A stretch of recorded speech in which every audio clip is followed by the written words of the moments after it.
सोचिए कि आपको एक फ़ोन कॉल आता है व्हाट्सएप के ज़रिए, स्काइप के ज़रिए, और उस कॉल में ऑडियो या वीडियो के ज़रिए ये कहा जाता है कि आपको डिजिटली अरेस्ट कर लिया गया है। जो कॉल कर रहा है वो शख्स शायद पुलिस की वर्दी में हो, शायद किसी अदालती परिसर में बैठा हुआ आपको नज़र आए, लेकिन पता चलता है कि दरअसल ये कोई ऑफिशियल अरेस्ट नहीं है बल्कि एक बहुत बड़ी धांधली है। और ये इस वक्त भारत में एक बहुत बड़ी चुनौती बनकर उभरा है। इस मसले पर बातचीत करने के लिए मेरे साथ डॉक्टर हेमंत तिवारी हैं। आप डीसीपी हैं दिल्ली साइबर क्राइम यूनिट के। बहुत शुक्रिया आपका हेमंत जी हमारे साथ बात करने के लिए।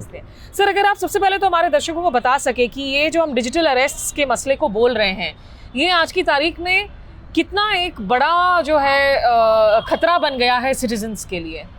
मैम, ये जो डिजिटल अरेस्ट का मोडस है, जिसमें विक्टिम्स को भय दिखा के, डर दिखा के उन्हें डिजिटली एक निगरानी में, डिजिटल निगरानी में रखा जाता है। इसकी शुरुआत हम देखते हैं कि इस 2024 की शुरुआत में या 2023 के अंत में, नवंबर दिसंबर में हुई, लेकिन ये जून जुलाई अगस्त आते हुए ये बहुत ही तीव्र गति से कई लोगों को इस तरीके के फ्रॉड कॉल आने लगे और उनके साथ ये एक्सटॉर्शन होने लगा। ये इतना वृहद स्तर पे पहुंच चुका था कि हमारे माननीय प्रधानमंत्री जी के भी संज्ञान में आया। उन्होंने इसका जिक्र अपने जो उनका कार्यक्रम है मन की बात, उसमें भी बड़े विस्तार से उन्होंने डिजिटल अरेस्ट के बारे में सभी दर्शकों को बताया। तो ये हर जगह पे, हर लेवल पे काफ़ी ज़्यादा मात्रा में इस तरीके के अपराध डिजिटल अरेस्ट वाले हो रहे हैं। सर, क्योंकि आज की तारीख में बहुत सारे तरह के डिजिटल फ्रॉड होते हैं, किस्म किस्म के होते हैं। कभी किसी की ओटीपी चोरी हो रही है, कभी कहीं बैंकिंग फ्रॉड हो रहा है, क्रेडिट कार्ड फ्रॉड हो रहा है। तो ये कितना अलग है उन फ्रॉड से? एक फ्रॉड वो भी होता था जब कहा जाता था कि आपके नाम पर एक फेडेक्स का कोई पार्सल आया है और उसमें ड्रग्स पकड़े गए हैं, तो वो पिछले साल बड़ा न्यूज़ में बना हुआ था। क्या ये उसी पर बिल्ड ऑन करके एक अलग स्टाइल ऑफ फ्रॉड है? मैम, जो सभी तरीके के जो साइबर फ्रॉड हैं उन्हें मुख्यतः हम 3 कैटेगरी में बांट सकते हैं। Number 1, the fraud based on the ignorance of victim, कि आपको पता नहीं चलता, कोई आपसे बात करता है, कोई आपसे जानकारी लेता है, उसके आधार पे आपके पैसे ले लिए जाते हैं। जैसे कि आपको ओटीपी का जो फ्रॉड होता है, it is fraud of ignorance. अभी इस तरीके के कई फ्रॉड चल रहे हैं कि आपका आईजीएल का बिल है, आपका बीएसईएस के बिल है, इसके कारण, या आपको केवाईसी अपडेट करनी है, तो इसमें आदमी को लगता है कि ये अपना जेन्युइन काम कर रहा है, उसमें वो फ्रॉडस्टर के हत्थे चढ़ जाता है।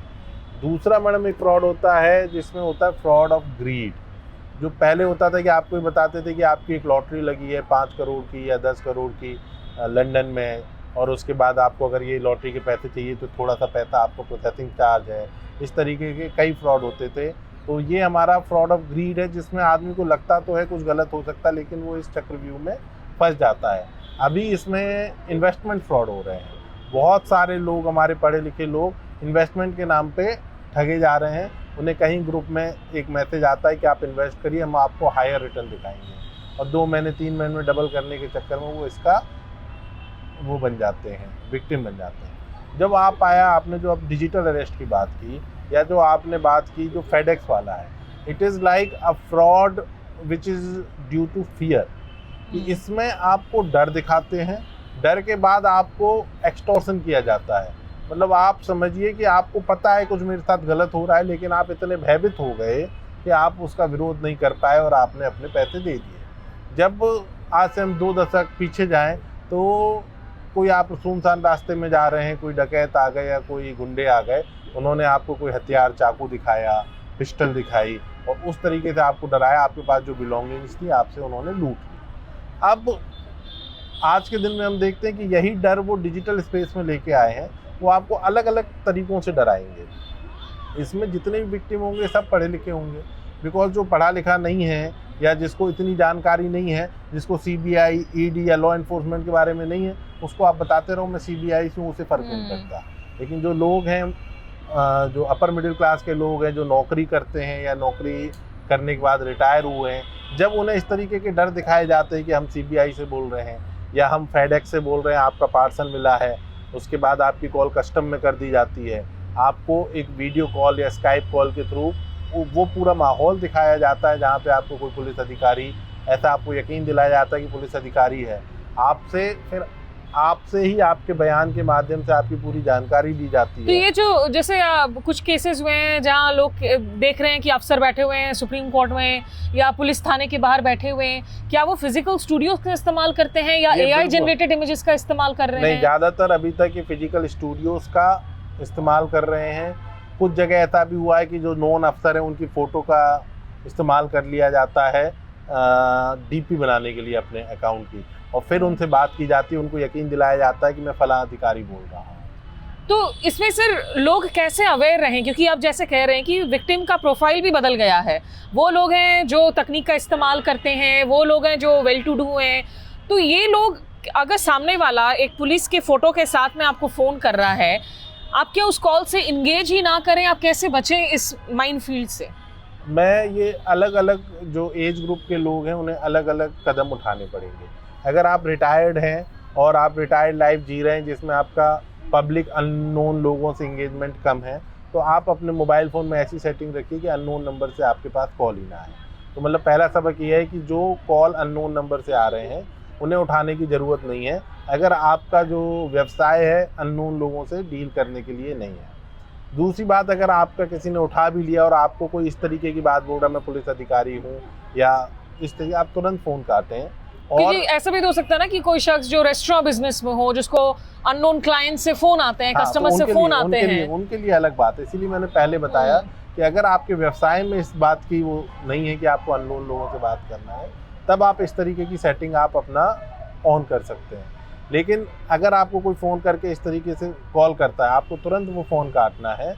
और पूरे भारतवर्ष में एक हेल्पलाइन है 1930, इस पे अपना ग्रीवांस रजिस्टर कराना है।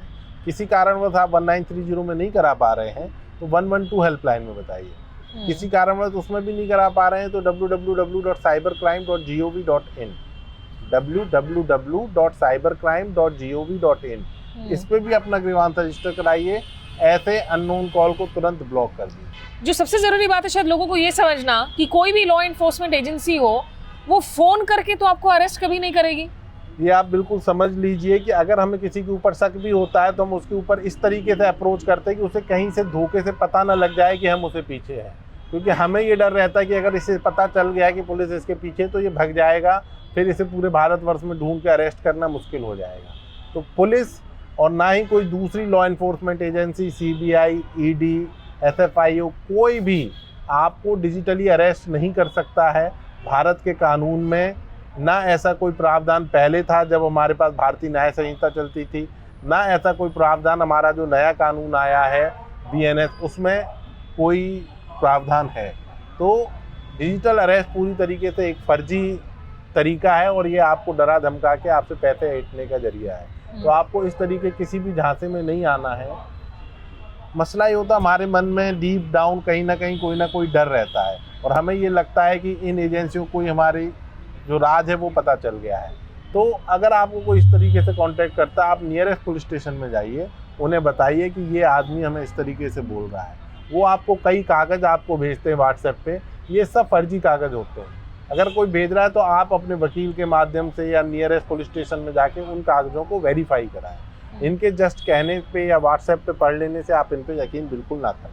सर, अभी तक जो इन्वेस्टिगेशंस हैं, और दर्शकों को ये भी बता दें कि इस साल के 2024 के पहले 4 महीनों में ही भारतीयों को कम से कम 120 करोड़ रुपए का चूना लगा है डिजिटल अरेस्ट फ्रॉड्स की वजह से। ये it's a part of the cyber investigations की, और जो साइबर फ्रॉड है ओवरऑल उसकी अमाउंट तो और ज़्यादा है।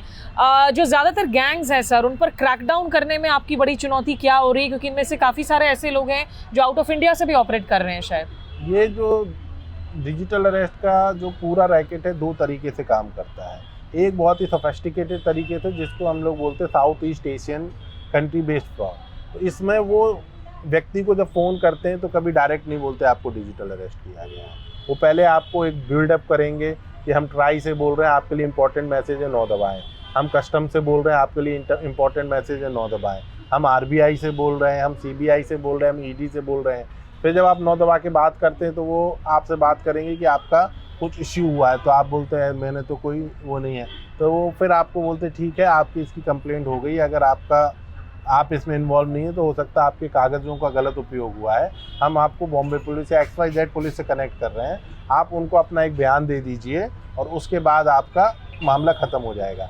तो विक्टिम इसमें आ जाता है कि यार मेरे कागज़ों का गलत उपयोग हो गया, क्यों ना मैं एक बयान देख के अपने इस मामले को ख़त्म करा लूँ। वहीं वो फंस जाता है। जब वो किसी पुलिस अधिकारी के पास वो कनेक्ट होता है, जो कि नकली पुलिस अधिकारी होता है, वहाँ उससे बयान के माध्यम से उसकी सारी जानकारी ली जाती है, उसका नाम, पता, उसका घर, वो क्या करता था, कहाँ से रिटायर हुआ, उसके बेटे, बहू, भाई, बहन, और फिर उसे बोला जाता है कि अब आपके साथ इनके ट्रांजैक्शन है, तो अगर आप कोऑपरेट नहीं करोगे तो हम इन लोगों को अरेस्ट करेंगे। तो यहाँ आदमी मजबूर हो जाता है, आदमी अपने लिए तो परेशानी झेल सकता है, जब उसे ये रियलाइज़ करा दिया जाता है कि आपके काम के कारण आपके रिलेटिव्स, आपके नियर एंड डियर वन को खतरा हो सकता है, तब वो मजबूरी में इनके कहने में आके पैसे देता है। एक इसी का दूसरी तरीके का फ्रॉड है जो इंडिया बेस्ड है, उसमें ज़्यादातर 20-50 हज़ार 1 लाख रुपए की चीटिंग होती है। वो यहाँ के लोकल लोग कर रहे हैं, वो डायरेक्ट आपको कॉल करके बोलते हैं हम पुलिस वाले बोल रहे हैं, आपका बेटा बेटी हमने पकड़ रखा है फलां में, अगर आप इसका केस सेटल कराना चाहते हो। लेकिन वो एक बहुत ही छोटा अमाउंट का फ्रॉड होता है, वो थोड़ी सी समझदारी से आपको समझ आ जाता है कि ये एक नकली है। लेकिन जो ये साउथ ईस्ट एशियन बेस्ड है, जो बाहर से, वो आपको पूरा बिल्डअप करते हैं और आपको चीट करने में कई बार 3-3, 4-4 दिन तक डिजिटल अरेस्ट। तो बहुत सारे ऐसे केसेस हुए हैं जहां लोग 28 घंटे से लेकर 3 दिन 4 दिन आईटी सेक्टर के लोग और पूर्व लॉ ऑफिशियल्स भी जो हैं डिजिटली अरेस्टेड रहे हैं कई दिनों के लिए। सर, आखिरी सवाल, क्या ये डिजिटल अरेस्ट के केस यूनिक टू इंडिया इस वक्त नज़र आ रहे हैं या दक्षिण एशिया में किसी और मुल्क में भी ऐसा हो रहा है? क्योंकि इंडिया में इस वक्त हमारी बहुत ज़्यादा जोर है कि हम फाइनेंशियल पेमेंट्स करें, यूपीआई का इस्तेमाल करें, डिजिटल पेमेंट्स करें, तो ये हमारे लिए क्या और ज़्यादा बड़ा एक डबल एज सोर्ड बन गया है? मैम, इसमें पुख्ता तरीके से तो मैं नहीं कह सकता कि दूसरे देशों में कर रहे हैं या नहीं, लेकिन कुछ विक्टिम्स जो हमने साइबर स्लेवरी के, उनसे हमने जब पूछताछ की है तो उन्होंने बताया है कि उनके जो स्कैम कंपाउंड में जहाँ वो काम करते थे साउथ ईस्ट एशियन कंट्री में, उसमें हर देश के लिए अलग अलग डेस्क होते थे। अब मैं ये नहीं कह सकता कि जो दूसरे साउथ एशियन देश हैं उनमें डिजिटल अरेस्ट के मोडस से वो काम कर रहे हैं या इन्वेस्टमेंट फ्रॉड पे कर रहे हैं या दूसरे मोडस पे कर रहे हैं, लेकिन जो स्कैम कंपाउंड है वो सिर्फ भारत में केंद्रित नहीं है, वो जहाँ पे भी उनको पोटेंशियल विक्टिम मिलते हैं, जहाँ पे पैसा मिलने की उम्मीद होती है, जहाँ भी ये डिजिटल ट्रांजैक्शन थोड़े से ईजी टू डू है, वहाँ अपना फोकस करते हैं। तो जो ऑपरेट बाहर से कर रहे हैं उन पर तो आप क्रैकडाउन करने के लिए क्या आपके पास कानून है? क्या दूसरे मुल्कों के साथ कोऑपरेशन हो रही है? हमारे पास ऑलरेडी कानून है, लेकिन जितनी त्वरित तरीके से इसमें कार्रवाई होनी चाहिए, वो सारे प्रोसीजर को फॉलो करने में थोड़ा टाइम लगता है, तब तक वहाँ के लोग अपना स्थान बदल लेते हैं। जो भारत से ऑपरेट कर रहे हैं उनमें तो हम बहुत ही आसानी से और बहुत ही सक्षम तरीके से पकड़ पाते हैं, लेकिन जहाँ पे हमारी इन्वेस्टिगेशन विदेश में जाती है वहाँ हमें थोड़ी दिक्कतों का सामना करना पड़ता है। चलिए, डॉक्टर हेमंत तिवारी ने देखिए बहुत अच्छे से समझाया है मसलों को, तो आप लोग खुद भी जागरूक रहें, अपने आसपास के लोगों को जागरूक करें। जो बात याद रखने वाली है कि कोई भी पुलिस ऑफिशियल, कोई भी लॉ एजेंसी, वो सीबीआई हो, ईडी हो, वो फ़ोन पर डिजिटली अरेस्ट नहीं करते हैं। डिजिटल अरेस्ट अपने आप में एक इलेजिटिमेट कॉन्सेप्ट है, तो इसलिए ऐसे किसी भी कॉल से आप पैनिक ना करें, घबराएं नहीं, और जिन नंबर्स का जिक्र किया 1930 112 या साइबर क्राइम यूनिट की जो वेबसाइट है, उन हेल्पलाइंस और उन वेबसाइट्स का इस्तेमाल ज़रूर करें ऐसे किसी मसले में अगर आपको दिक्कत होती है तो उससे जुड़े हुए कंप्लेंट्स को लॉन्च करने के लिए। बहुत शुक्रिया सर, आपका हम समझ गए। आपका भी हमारे साथ जुड़ने के लिए शुक्रिया। नमस्कार, आदाब।